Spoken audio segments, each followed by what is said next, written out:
2008 में मुंबई हमला, 166 निर्दोष लोगों की मौत और मास्टरमाइंड हाफिज सईद। आज सालों बाद एक बड़ा खुलासा हुआ है जिसे पाकिस्तान बार बार छुपाता रहा। अब उसकी पोल खुल गई है। हाफिज सईद का सीक्रेट ठिकाना मिल गया है, वो भी लाहौर के बीचों बीच।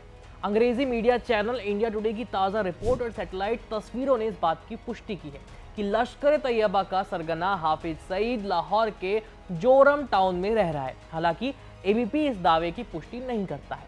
जब हमने गूगल मैप्स पर लाहौर में जोरम टाउन को ढूंढने की कोशिश की तो हमें वहां ऐसा कोई इलाका नहीं मिला।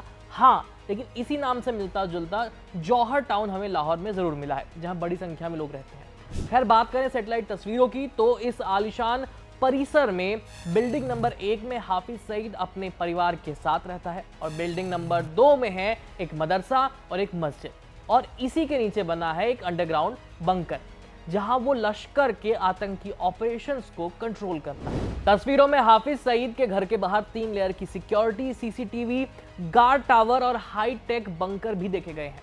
एक बार फिर बता दें कि ये दावा इंडिया टुडे का है। एबीपी न्यूज इस दावे की सच्चाई की पुष्टि नहीं करता है।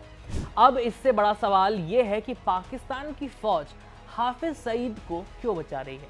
क्या सिर्फ इसलिए कि वो लश्कर का मुखिया है, या फिर इसलिए क्योंकि हाफिज सईद पाकिस्तान के लिए एक स्ट्रेटेजिक एसेट है? पाकिस्तानी आर्मी और आईएसआई लंबे समय से हाफिज सईद का इस्तेमाल भारत के खिलाफ एक प्रॉक्सी वॉर के लिए करते रहे हैं, चाहे वो कश्मीर में पत्थरबाजी करवाना हो, घाटी में आतंकी हमले करवाना हो। तो क्या अब समय आ गया है कि भारत सीधे इस आतंकी अड्डे पर ही वार करे? 22 अप्रैल को जम्मू कश्मीर के पहलगाम में हुए आतंकी हमले में 26 भारतीयों की जान चली गई। अब सूत्र बता रहे हैं कि यह हमला भी लश्कर के इशारे पर ही किया गया, क्योंकि जिस आतंकी संगठन ने इसकी जिम्मेदारी ली है, टीआरएफ, वो इसी का ही एक छोटा गुट है लश्कर का। यानी हाफिज सईद की प्लानिंग थी इसके पीछे। और अब भारत चुप नहीं बैठने वाला है। प्रधानमंत्री नरेंद्र मोदी ने खुद आतंकवाद के खिलाफ आर्या पार की चेतावनी दे दी है। भारतीय खुफिया एजेंसी और सेना जो है अब मिलकर के बदले की कार्रवाई के लिए प्लान बना रहे हैं।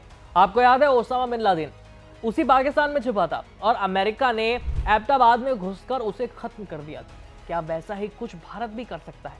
हाफिज सईद अब कोई अनजान छाया नहीं रह गया है। उसकी लोकेशन पक्की है, बंकर और गतिविधियां साफ दिख चुकी हैं। अब सवाल यह है कि क्या भारत सर्जिकल स्ट्राइक 3.0 की तैयारी में है?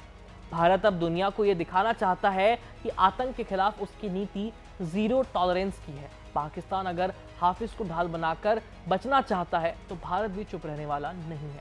कश्मीर के मासूमों की शहादत का बदला जरूर लिया जाएगा। खैर, इस खबर में इतना ही। बाकी अपडेट्स के लिए जुड़े रहिए बीपी लाइव के साथ। मेरा नाम है आयुष। धन्यवाद।